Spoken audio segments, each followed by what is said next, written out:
ఇక ప్రముఖ నటుడు కమల్ హాసన్ రాజ్యసభకు వెళ్లే అవకాశం ఉంది. నిన్న కోయంబత్తూరులో మక్కళ్ నిధి మయం ఉపాధ్యక్షుడు తంగవేల్ ఈ మేరకు ప్రకటన చేశారు.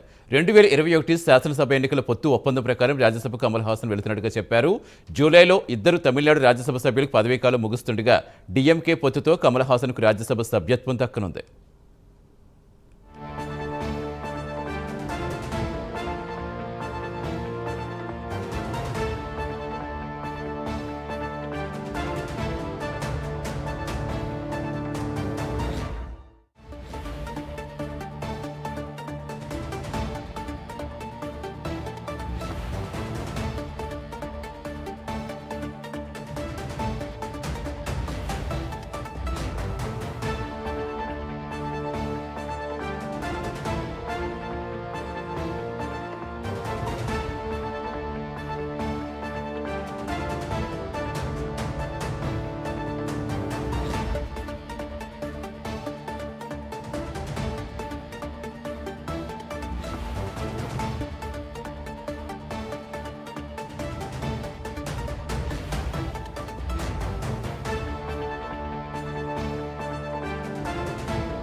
ప్రముఖ నటుడు కమల్ హాసన్ రాజ్యసభకు వెళ్లే అవకాశం ఉంది. నిన్న కోయంబత్తూరులో మక్కళ్ నిధి మయం ఉపాధ్యక్షుడు తంగవేల్ ఈ మేరకు ప్రకటన చేశారు. 2021 శాసనసభ ఎన్నికల పొత్తు ఒప్పందం ప్రకారం రాజ్యసభకు కమల్ హాసన్ వెళుతున్నట్టుగా చెప్పారు. జూలైలో ఇద్దరు తమిళనాడు రాజ్యసభ సభ్యులకు పదవీకాలం ముగియనుండగా డీఎంకే పొత్తుతో కమల్ హాసన్కు రాజ్యసభ సభ్యత్వం దక్కనుంది. పూర్తి సమాచారం ఇచ్చేందుకు మా నేషనల్ బ్యూరో చీఫ్ కళ జానుతున్నారు. కళ, కమల్ హాసన్కి కన్ఫర్మ్ అయినట్టేనే ఎప్పుడు అధికారికంగా ప్రకటించే అవకాశం ఉంది? సతీష్, ముఖ్యంగా తమిళ రాజకీయాలు మాత్రము అసెంబ్లీ ఎన్నికలు దగ్గర పడే కొద్దీ మాత్రము రాజకీయ పరంగా మాత్రము పెను మార్పులు సంభవిస్తున్నాయి. అయితే ముఖ్యంగా ఏదైతే తమిళనాడుకు సంబంధించినది ఒక బిగ్ అప్డేట్ అని చెప్పవచ్చు.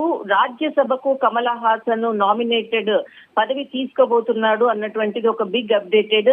అయితే ముఖ్యంగా ఏదైతే ఇదే విషయాన్ని నిన్న కోయంబత్తూరులో ఉపాధ్యక్షుడు తంగవేలు ప్రకటించడంతో ఇదొక కీలక అప్డేట్ అని చెప్పవచ్చు. అయితే ముఖ్యంగా ఏదైతే నిన్న అంటే కమల్ హాసన్ పార్టీ స్థాపించడం జరిగింది ఫిబ్రవరిలో ఫిబ్రవరి 21, 2018లో పార్టీ స్థాపించడం జరిగింది. అప్పటి నుంచి కూడా చాలా రాజకీయాల్లో చాలా క్రియాశీలకంగా అవసరమైనప్పుడు తను ట్విట్టర్ ద్వారా కానీ ఏదైనా కానీ ఒక నిర్మోహమాటంగా చెప్పేటటువంటి వ్యక్తి కమల్ హాసన్. తమిళ పొలిటికల్ సినారియోలను అన్నిటిని కూడా ఎప్పటికప్పుడు అబ్జర్వ్ చేస్తూ అన్ని పార్టీలకు అనుగుణంగా తన యొక్క వాదనలను వినిపించేటటువంటి వ్యక్తి కమల్ హాసన్.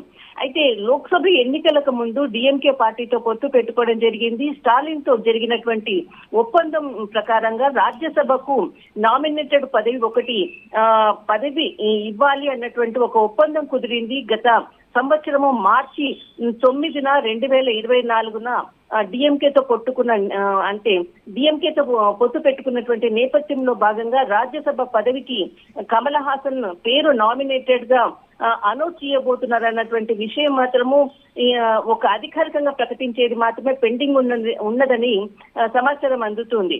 అయితే ముఖ్యంగా ఏదైతే ఈ రాజ్యసభ సీటుకు అంటే 2 ఖాళీ కాబోతున్నాయి. అందులో ఒకటి కమల్ హాసన్ కు కేటాయిస్తారు అన్నటువంటిది ఒక సమాచారము. అయితే ప్రస్తుతం కమల్ హాసన్ సినిమా షూటింగ్ లో అమెరికాలో ఉండడంతో తను జూలైలో తిరిగి వచ్చిన తర్వాత దీనికి సంబంధించినటువంటిది రాజ్యసభ పదవికి సంబంధించినది ఒక బిగ్ అప్డేట్ మాత్రము అప్పుడు పార్టీ పరంగా అనౌన్స్ చేయవచ్చు అన్నటువంటి వార్తలు మాత్రం వస్తున్నాయి. బట్ దాన్ని నిన్న క్లియర్ కట్ గా కోయంబత్తూరులో ఉపాధ్యక్షుడు తంగవేల్ ప్రకటించడంతో ఇది ఒక క్లియర్ లైన్ మాత్రం, అంటే ఇంకా రాజ్యసభ పదవి కమల్ హాసన్ కి వహించబోతుంది అన్నటువంటిది మాత్రం ఒక క్లియర్ అప్డేట్. కానీ 2018లో పార్టీ స్థాపించినప్పటి నుంచి కూడా అంటే తను రాజకీయాల్లో యాక్టివ్ గా ఉంటూ తర్వాత లోక్సభ ఎన్నికల్లో కూడా డిఎంకే పార్టీకి మద్దతు ప్రకటించి క్యాంపెయినింగ్ కూడా ప్రచారం చేసినటువంటి సందర్భాలు ఉంది. మొత్తం మీద మాత్రము రాజ్యసభలో అడుగు పెట్టబోతున్నాడు అన్నటువంటి వార్తలకు మాత్రము ఊహాగానాలు ఇన్ని రోజులు వినిపించాయి. కానీ నిన్నటితో ఏదైతే ఉపాధ్యక్షుడు చెప్పడంతో మాత్రం దీనికి ఒక పులి స్టాప్ పడింది. బట్ ఇది ఒక అధికారికంగా ప్రకటించేది మాత్రమే పెండింగ్ లో ఉంది. సతీష్, రైట్, థ్యాంక్ యూ కళ.